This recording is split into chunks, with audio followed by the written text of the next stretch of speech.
Hello and welcome to the Dismantle Racism Show, where our goal is to uncover, dismantle, and to eradicate racism. I'm your host, the Reverend Dr. TLC. We really do aim on this show and in the work that we do to create a world where racial equity is the norm. Before I begin my show today and before we start with our meditation, I just want us to offer our prayers and to send our love and healing light to Thailand, where we know that over 20 children were killed at a daycare center. And I believe the total, at the latest total was 37 people. Our hearts go out to them, but just as we do with the folks in Thailand, that we will be indeed praying for the parents who sent their kids to school and their babies were as young as 2 years old even, were taken from this world. So again, I just want to offer our prayers and sending them, just our love and our light towards them today. I want to invite us into that space of where we go into meditation just for a few moments before we start the show and before we begin to talk about ways in which we can create a world where racial equity really does exist. So I invite you, if you would, to just simply close your eyes and be present to the moment, be present to your feet on the ground, knowing that that is your foundation, and connecting with your breath. Breathing in and out, and we know that breath is the thing that signifies the life within us. Our breath also grounds us. And so we take a deep breath in, and we let that breath out, connecting with our divine source, our sacred source, reminding us that we were created from this place of love. So we are love itself, and we are loved.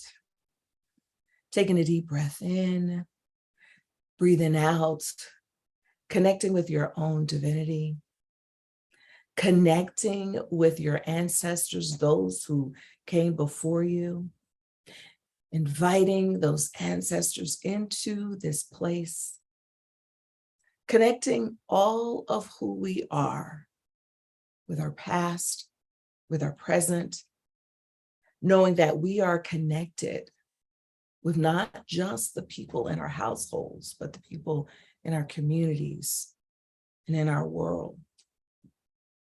So just take a deep breath in and out and envision yourself concerned for all people, connecting with all people, knowing that what you do matters.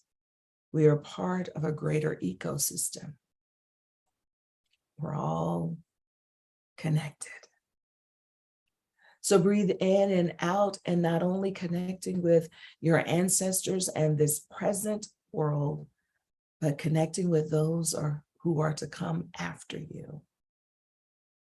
Realizing that you are paving the way for them. You are responsible for the world that you're leaving behind. So take a deep breath in and out, connecting with your power, connecting with your courage, connecting with your commitment, connecting with your knowledge, connecting with your deep responsibility. So breathe in and out, realizing that the power of one contributes to the power of community, and you have the ability to change the status quo. I'll take a deep breath in, sigh it out, and let's begin.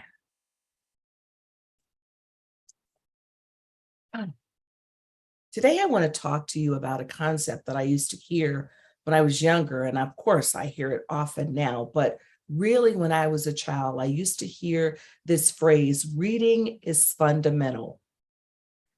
And not only does it increase our brain cells, but it provides knowledge and gives us a window into the world. The enslavers and the colonizers didn't want enslaved people to know how to read and write because they knew that the inherent power of these tools of reading and writing would allow us to expand and to excel beyond our greatest imagination. So years after the emancipation of enslaved people, limitations were still placed on us. We had inadequate books in our schools. The history books themselves, they don't really provide the truth of our nation, and they're often told from the side of the conqueror. All of which contributes to the disparities that existed and many that still exist for people of color today. It also contributes to the ignorance of many individuals in our society because we have this false narrative of who the inventors were, the creators were. We have a false narrative of our own intellectual ability. We have a false narrative that exists of what we are able to accomplish. But today, we can find books out there that are written by Black authors, books that are written for and about us, books that tell the truth of our nation. And to be clear, that there are some books that are written also by folks of European descent that also tells the truth of this nation and tells the history of this country and the contributions of people of color. Today on our show, we really are going to take a look at the books that are out there, but I'm really delighted to have on the show today, Charles Hanna. And I want to tell you a little bit about Charles Hanna before I bring him on the show. He and his wife, Michelle Lewis, are the owners of Third Eye Books, Accessories, and Gifts, LLC, which was founded in 2019 in Portland, Oregon. Their vision is to be the #1 supplier of African-centered books, accessories, and gifts in the Portland metro area. They believe that their products can be used as a tool to motivate, inspire, restore, enhance a person's cultural pride, and to bring forth happiness and healing into the hearts of their customers. And their customers are not just African-American folks. It's a wide range of folks who visit their bookstores. I want to tell you a little bit more about Third Eye, though, because they value and appreciate all the ways that their products and services can be used to uplift and improve the mind, the body, and the soul of customers, their customers. They are proudly 100% Black-owned and operated business.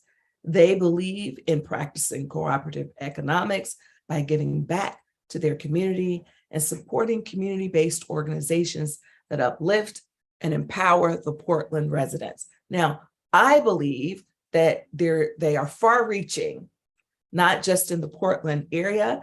I'm really excited because next month, in November, I will be going out to the Portland area and I will be able to meet with Charles and Melissa firsthand as they are hosting me. And I'm delighted to be one of their guests in Third Eye Book Accessory. So I want to welcome to the show today, Mr. Charles Hanna. And Michelle could not be with us, but welcome, welcome, welcome, Charles. I'm so happy to have you with me. Oh, thank you. It's an honor to be here.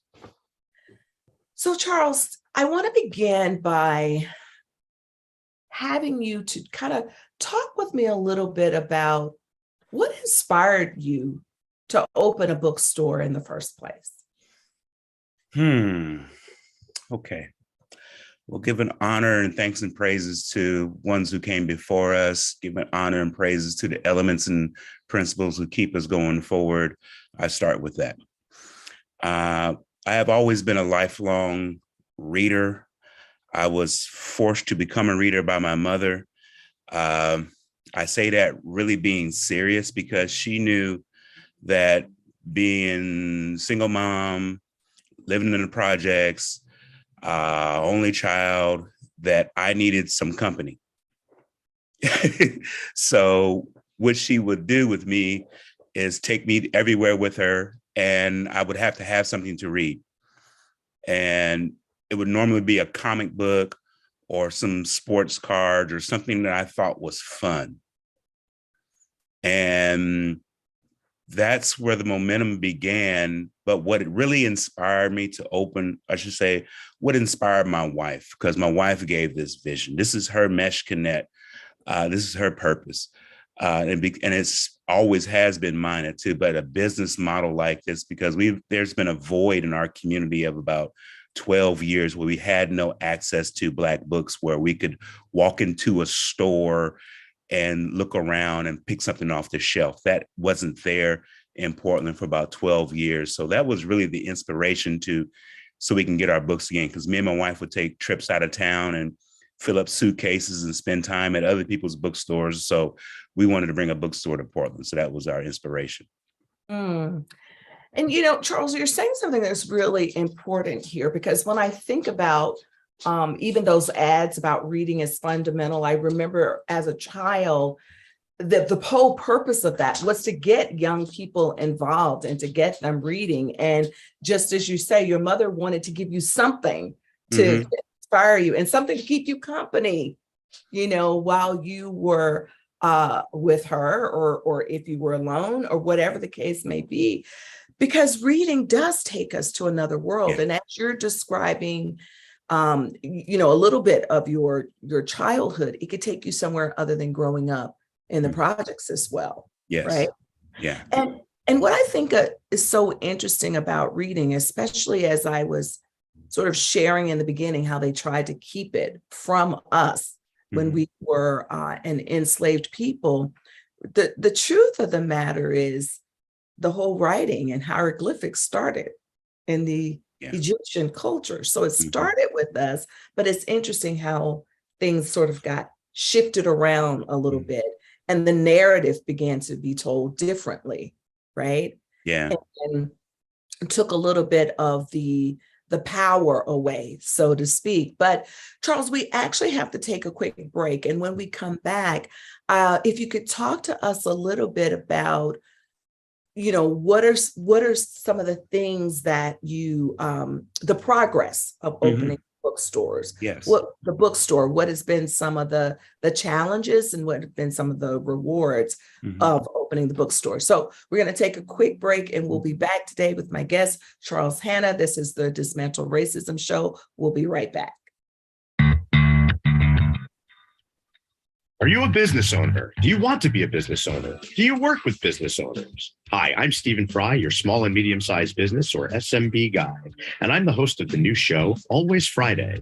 While I love to have fun on my show, we take those Friday feelings of freedom and clarity to discuss popular topics on the minds of SMBs today.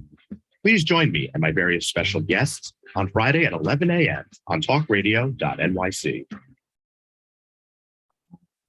Are you a conscious co-creator? Are you on a quest to raise your vibration and your consciousness? I'm Sam Leibowitz, your conscious consultant. And on my show, The Conscious Consultant Hour, Awakening Humanity, we will touch upon all these topics and more. Listen live at our new time on Thursdays at 12 noon Eastern Time. That's The Conscious Consultant Hour, Awakening Humanity, Thursdays, 12 noon on talkradio.nyc.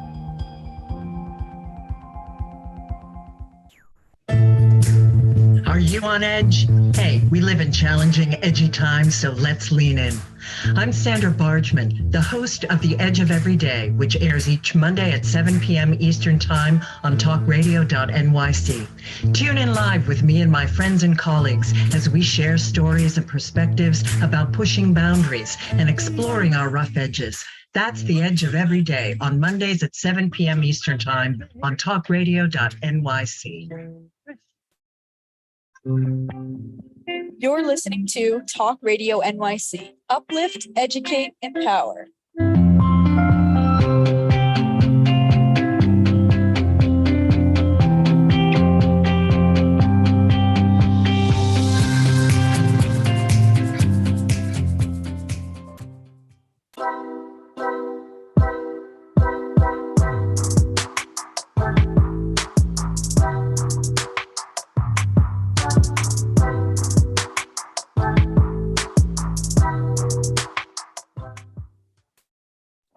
We're back with the Dismantle Racism Show. My guest today is Charles Hanna, co-owner of Third Eye Books and Accessories.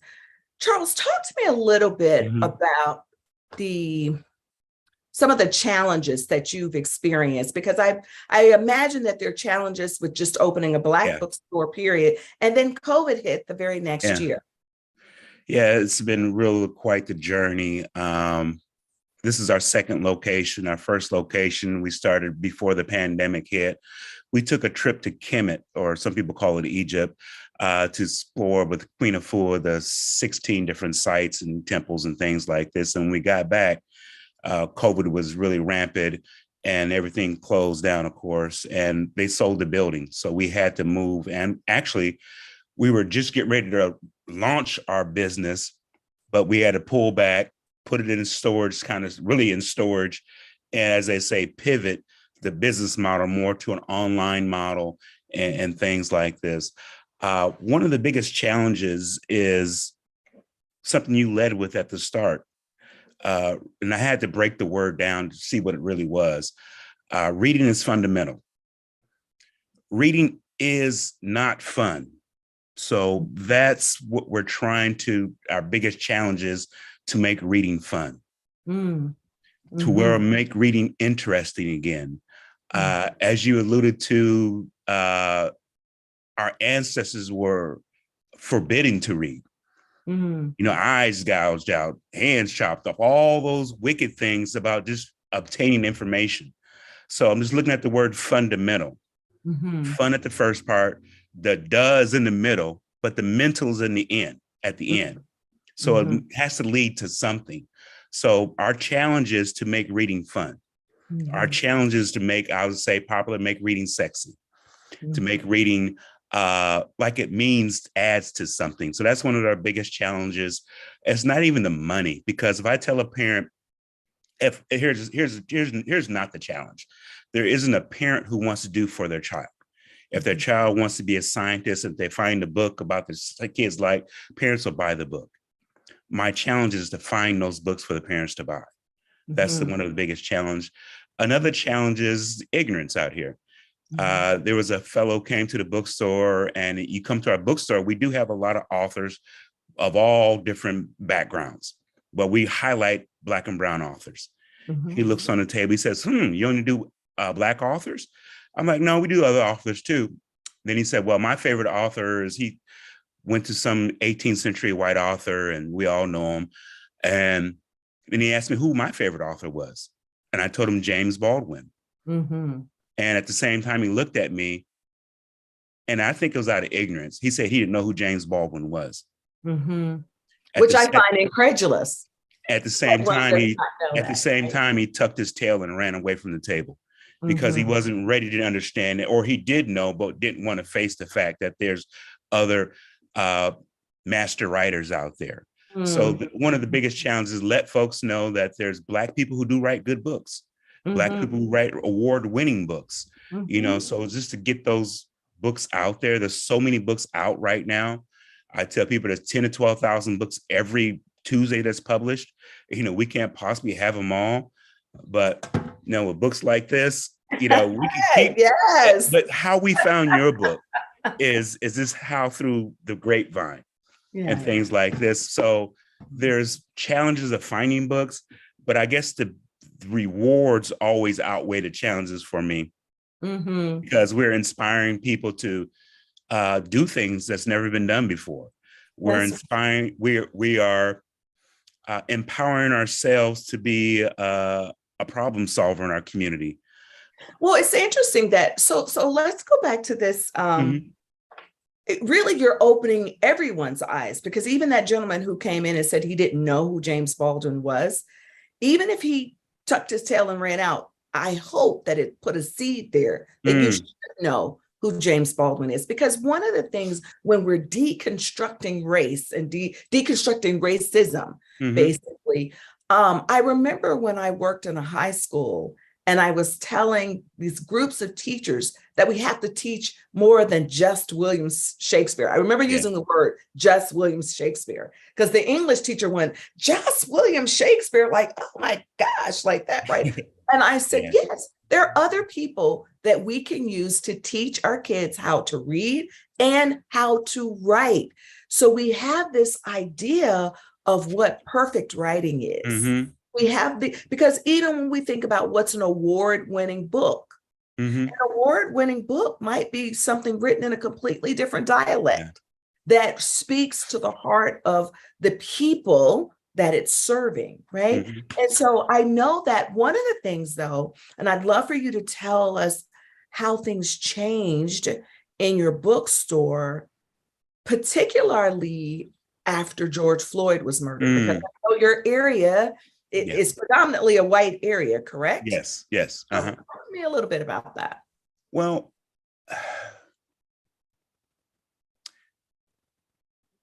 our bookstore was in place before George Floyd. Right. We positioned ourselves as always as a business to be able to supply information to people who need it. Mm-hmm. We consider our bookstore as like a trading outpost. It's like, just say if you were lost in a desert and you were looking for whatever resource you need, and over the horizon, you've seen our blinking sign. Mm-hmm. There was we want some sort of, okay, this might be the place where I can find what I need to carry my journey on.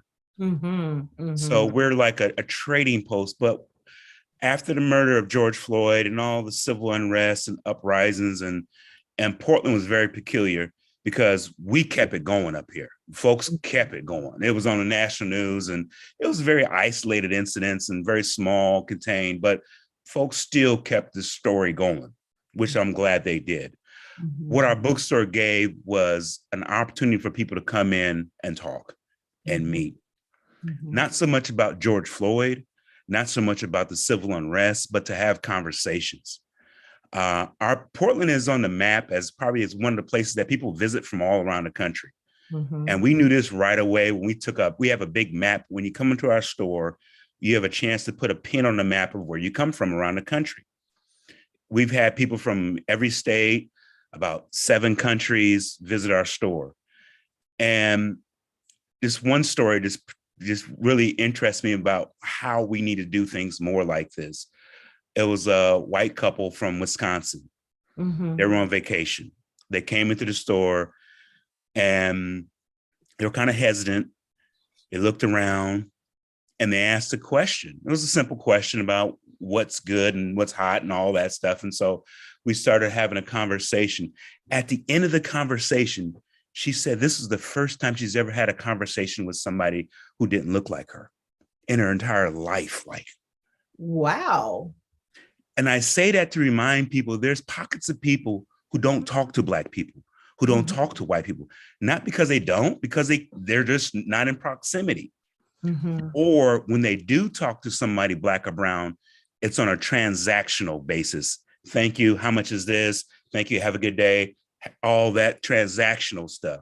But mm-hmm. sit down, conversating about a topic where no one gets kind of angry or upset, but you're sharing of information, sharing of story. They had never done that before. And our bookstore gave them an opportunity to not ask the probing questions, but ask the questions they needed to be answered.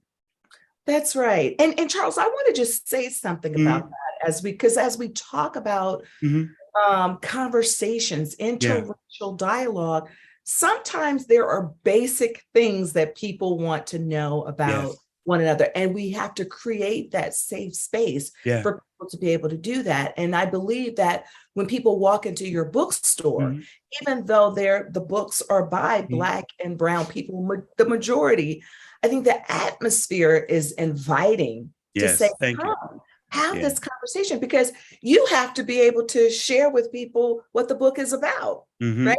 You don't just buy these random books and don't know anything about it. So you are actually bridging the racial divide in the work that you do. I know that there's also, and I want to talk about this in a bit, this idea of cultural cultural armor, but you in Portland, you are bridging the racial divide. As a matter of fact, you and I know some mutual peoples, mutual white people in particular, who've talked, who really kind of helped to introduce us to one another, right? Yeah. But we know that those people are doing some critical work as it relates to dismantling racism, and that the conversations that we have with them is very useful. So I want to thank you for the work that you're doing and for being bold and creating in this bookstore. And I'm sorry that Michelle is not with us, but for the vision that she followed,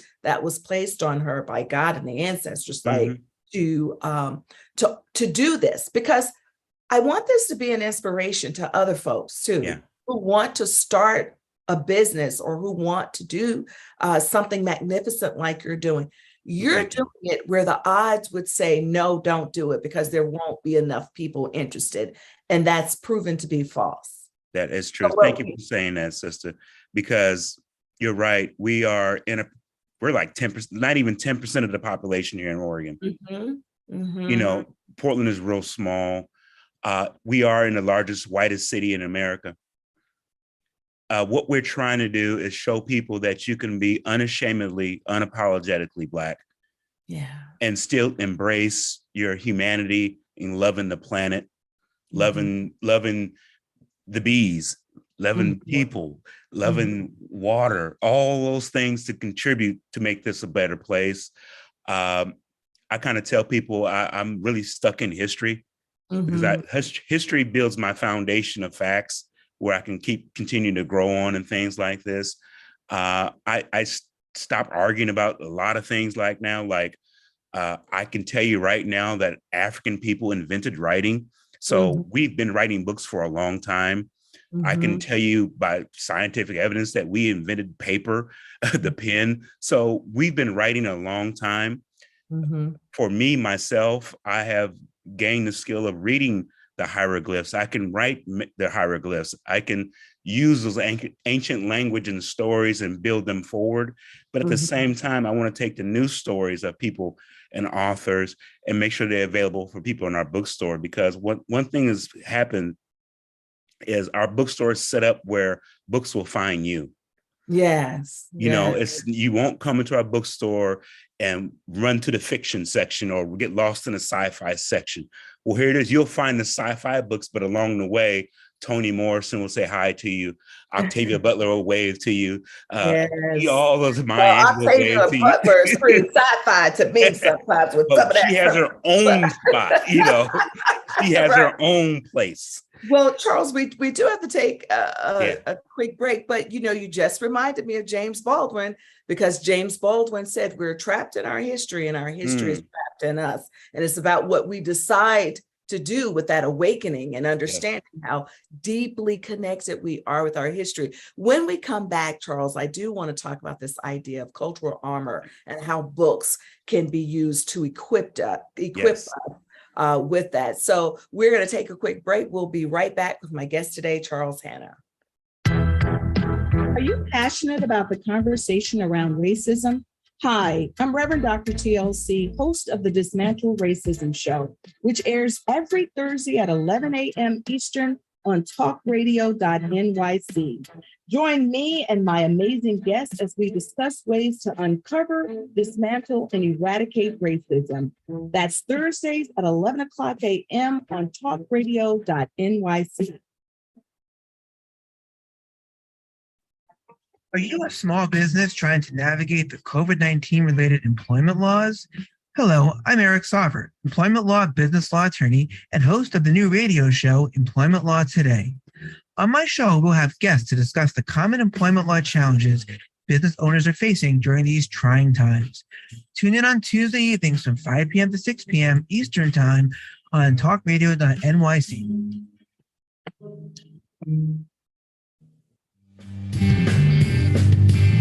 Hey, everybody, it's Tommy D, the nonprofit sector connector, coming at you from my attic.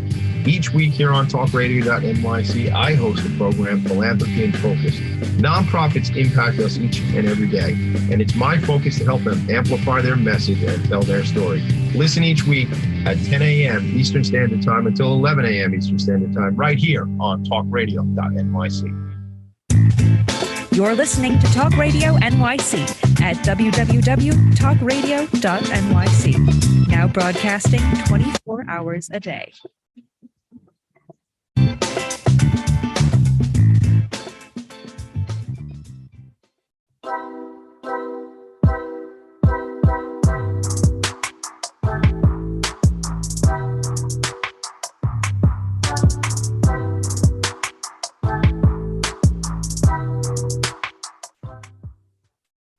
We're back with my guest today, Charles Hanna. And Charles, before the break, I was asking you about this idea of cultural armor. How do books inform us or equip us to have this cultural armor that we need to kind of protect and guide us in this world today? Well, let me tease it out a little bit.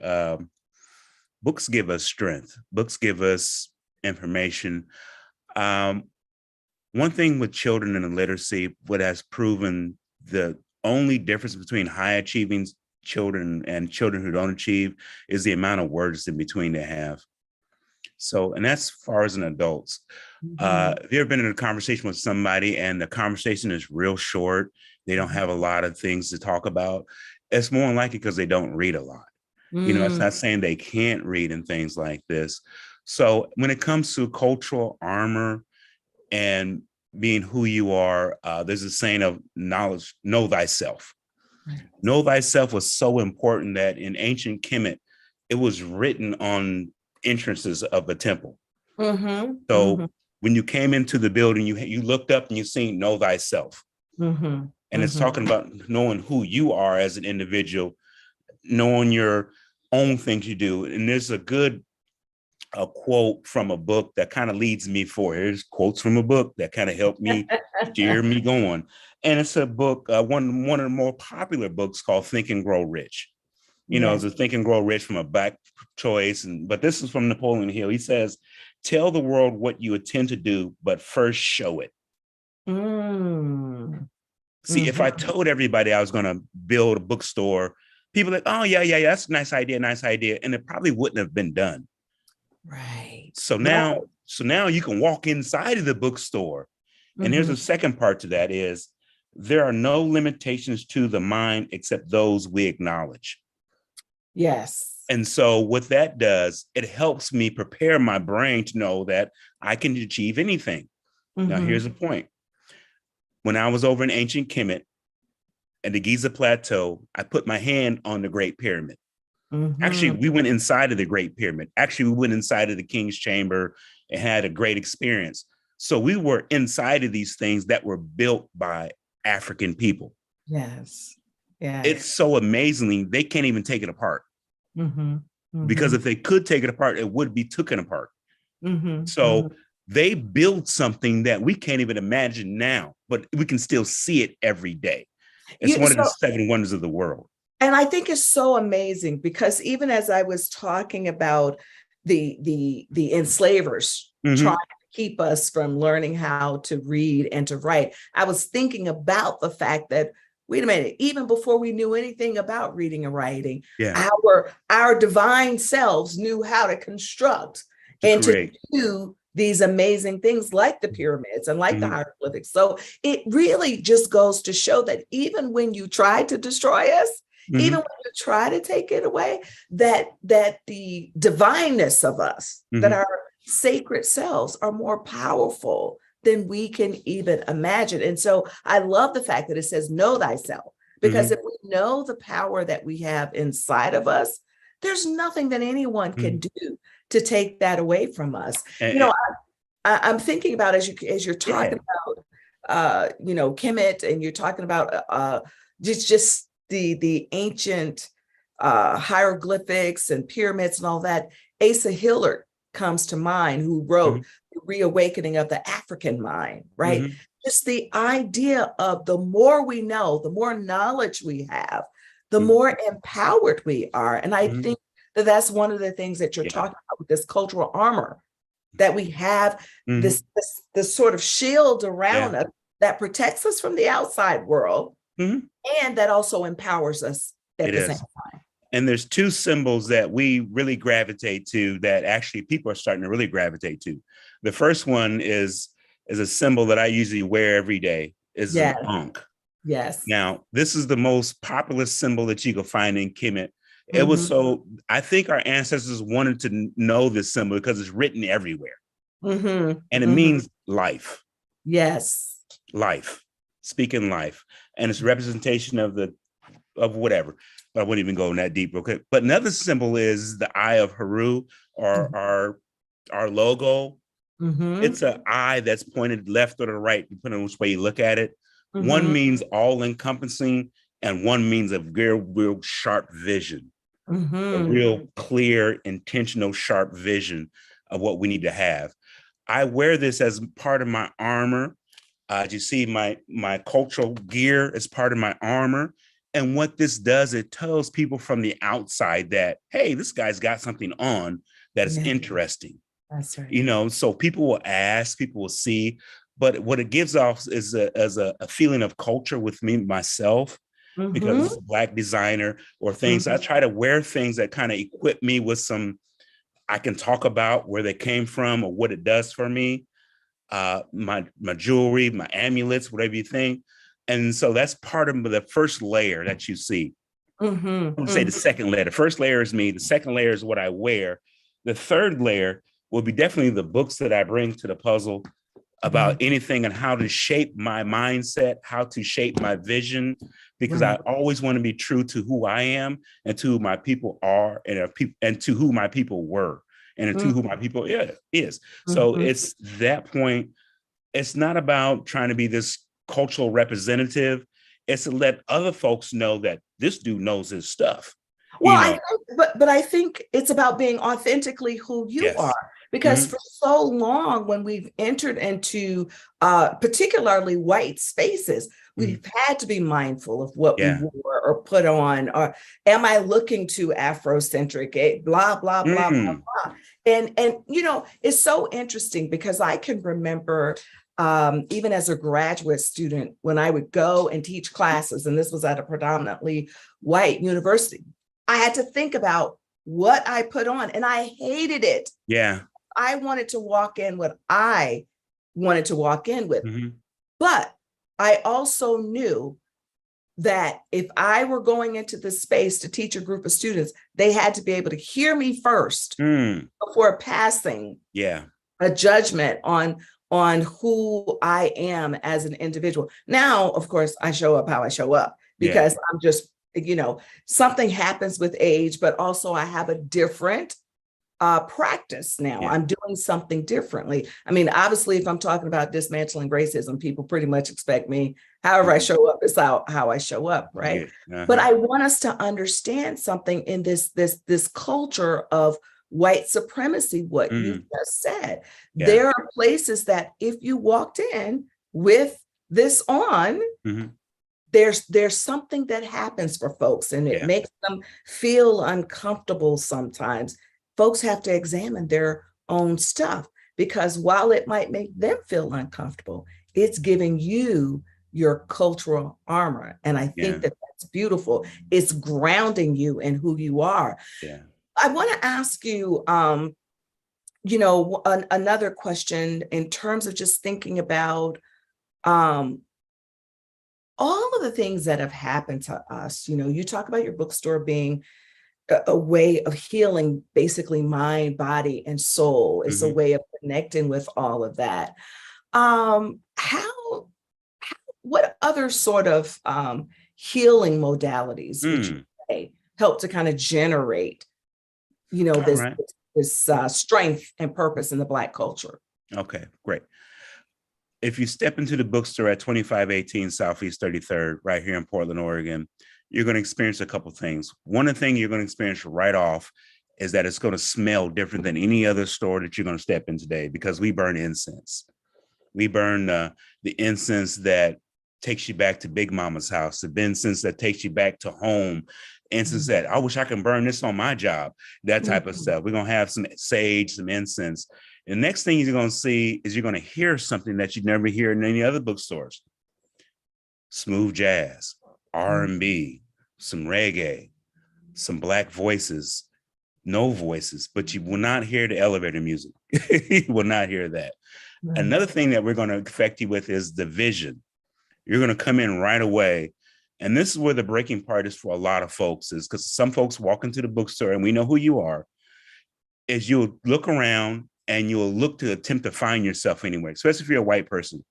You'll try to find yourself. And there's no pictures of white people anywhere in our bookstore. That's not by plan. This is who we are. Mm-hmm. At the same time, if you're not comfortable with that fact of being surrounded by Blackness, you will leave right away. And folks do just that. Folks come in our bookstore and look at one rack and it says, okay, thank you. Have a good day. I'm like, wow, I've never been to a bookstore that looked at one rack and just left. So it's that feeling of comfort. And I told somebody this the other day, I says, when you go to another business today, see if you see any Black people on their walls. Mm-hmm. Mm-hmm. And then count the number of businesses you walk into to see if there's any representation of Black and brown people on your walls. Mm-hmm. If there's not, ask the question why, especially if you use a lot of money there and spend a lot of money there, because it goes back to the Spike Lee movie, do the right thing. We're spending money in here. We need representation. And it's so interesting because one of the things I do in the classes that I teach, I tell my white participants, and I tell all of my participants, but since the majority of them are white, it's like, because I go around, look at the tapestry and look and see who's represented and who's not represented on the walls. Actually, there's a phrase for it. It's called environmental microaggressions, right? That when you walk into a place and all you see is white people there, is actually telling you your place in society. So it's interesting that just like I believe it was Toni Morrison, people said, well, you don't write with white characters. She's like, enough of those books are out there, right? She'd made no apologies for writing Black characters and writing about her life. And it's interesting that folks want us to change our stuff to be accommodating. We also have to take another break. And when we return from the break, I'd love for you just to talk about why it's important for folks to shop at Black-owned bookstores. And we'll be right back to hear your answer to that. This is the Dismantle Racism Show. We'll be right back. Hey, everybody, it's Tommy D, the nonprofit sector connector, coming at you from my attic. Each week here on talkradio.nyc, I host a program, Philanthropy in Focus. Nonprofits impact us each and every day, and it's my focus to help them amplify their message and tell their story. Listen each week at 10 a.m. Eastern Standard Time until 11 a.m. Eastern Standard Time, right here on talkradio.nyc. In a post-COVID world, you may have many unanswered questions regarding your health. Are you looking to live a healthier lifestyle? Do you have a desire to learn more about mental health and enhance your quality of life? Or do you just want to participate in self-understanding and awareness? I'm Frank R. Harrison, host of Frank About Health, and each Thursday, I will tackle these questions and work to enlighten you. Tune in every Thursday at 5 p.m. on talkradio.nyc, and I will be frank about health to advocate for all of us.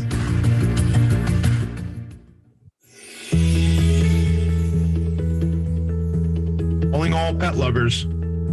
Pet Avengers, assemble! On the Professionals and Animal Lovers show, we believe the bond between animal lovers is incredibly strong. It mirrors that bond between pets and their owners. Through this program, we come together to learn, educate, and advocate. Join us live every Wednesday at 2 p.m. at talkradio.nyc. You're listening to Talk Radio NYC at www.talkradio.nyc. Now broadcasting 24 hours a day.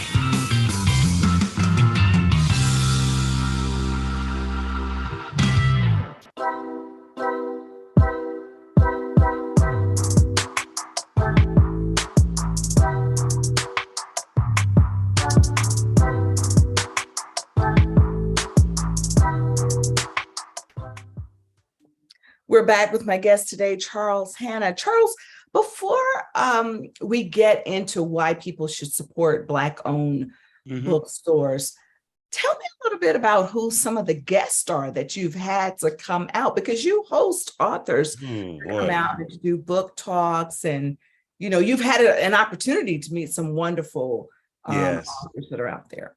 Yeah, that is part of one of the rewards of the job, I think, is meeting people that you want to meet. There's some great people out here. But as far as authors and book writers and stuff like this, I put all y'all in the same boat. Y'all all are amazing because you can put your words down on paper and tell a story.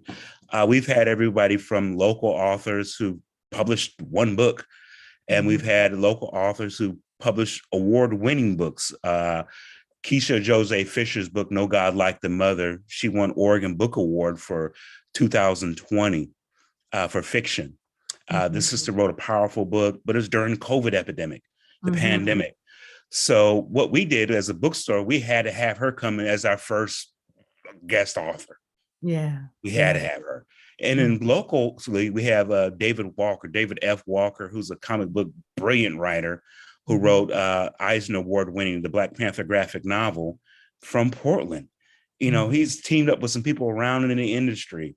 At the same time, this summer, we hosted Brother Resma Minikin, New York Times bestselling author of Grandmother's Hands, his new book, The Quaking of America. We had a chance to host him, do a great event. Here I am thinking, we've read these books, and now we're talking to the people and things like this. When you come out, I was just looking at our calendar we got about 15 events before the end of the year. Yeah. That's going to be so powerful with just some people that I've always admired, from the founding member of the Portland Panthers. He comes to my bookstore every day. Mr. Ford, Mr. Kent Ford comes to the bookstore about every week. He's one of the founding members of the Black Panther Party in the 60s. And I get a message yesterday that Erica Huggins, the national leader of the Black Panther Party, is going to come to the bookstore.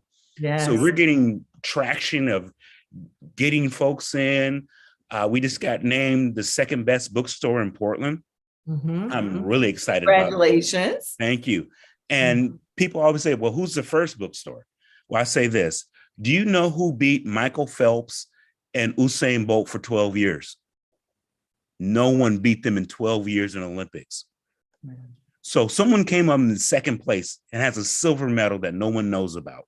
I'm that person. I'm so happy, so grateful to be honored, even in the company of those names I mentioned before.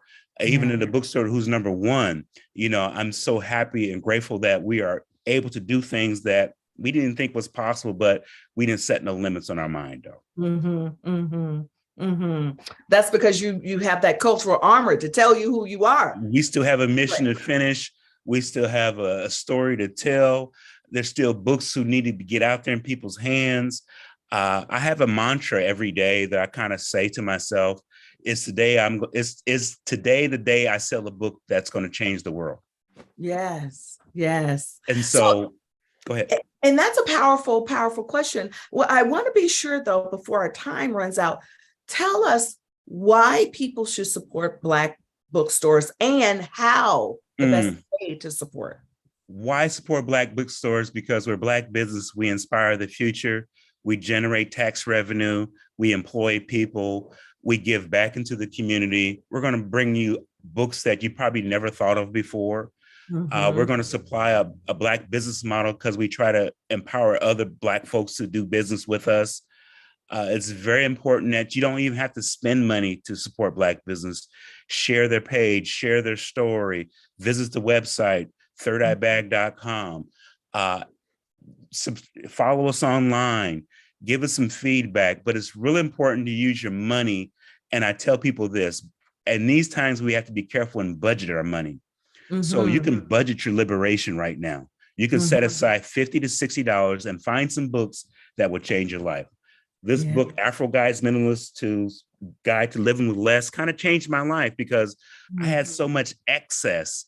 And so that was a thing that our ancestors really didn't have a lot here in America to Mhm. celebrate excess. Now, as a upwardly mobile African American, I can pretty much buy the things that I want, but I'm only Mhm. trying to buy the things that I need right now Right, and stuff right. like this. So we need your support to come uplift Black business so we can do the bigger job. Right now, we're having a fundraiser, so we're trying to raise funds to enable us to get a bookmobile so we Mhm. can move out in the community. We're trying to build access into a better ramp into our store. We're doing free libraries, things like that. So we, like I say, increase the access, make more books available to children and families and adults, but at the same time, prop us as a business model for others to inspire by. I tell Black folks to either have a service, a product, or some type of craft to give back here in this society right now, because it's really needed right now. So Mhm. when you buy from us, it empowers us to do better things. Well, and what I'm also hearing, so a lot of times especially as I'm teaching, folks will say, well, who should I donate to? What should I do? Because there are lots of organizations Mhm. out there doing things. And I'll say, you know what?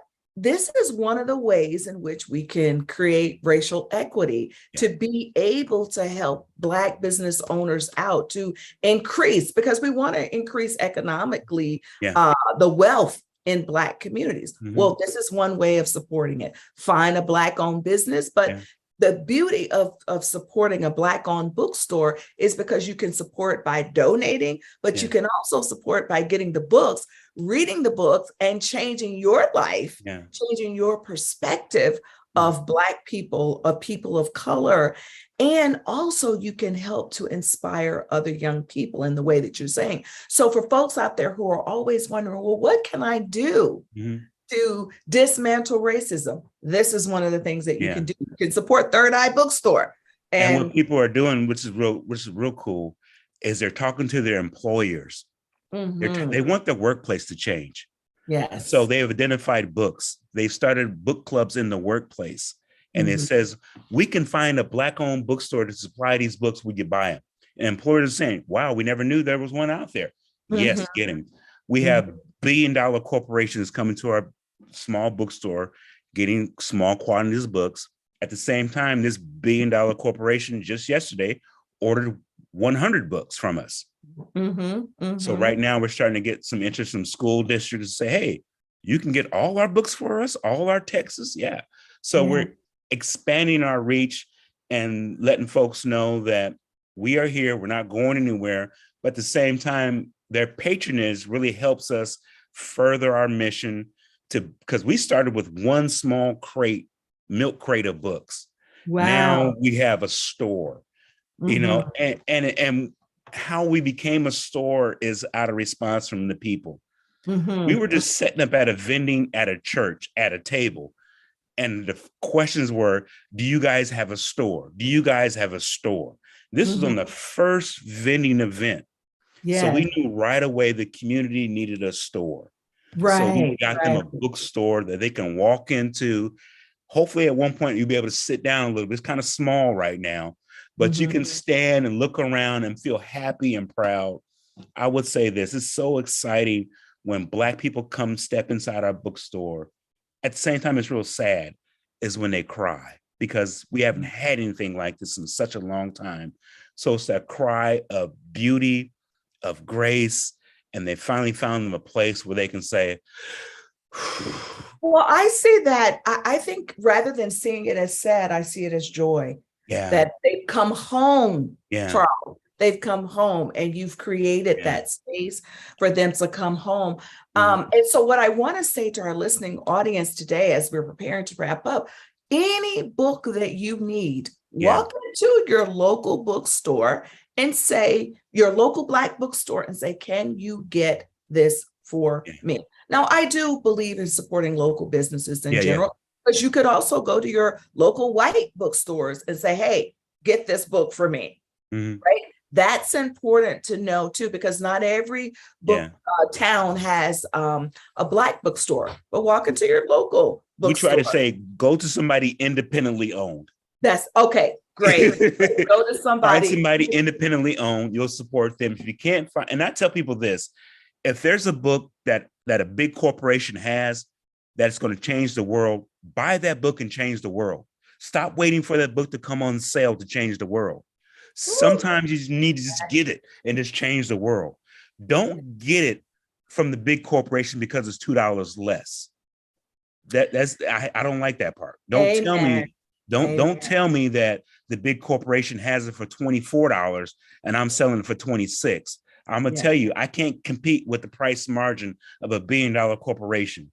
But if you're gonna and not only that, Charles, they can not buy a cup of coffee or a donut at Dunkin' Donuts and go ahead and buy the book. But Charles, we have to end our conversation. I can't wait for you to come. I can't wait for you to be here. I'm so excited to come, Charles, and I'm so appreciative for you being on the show today.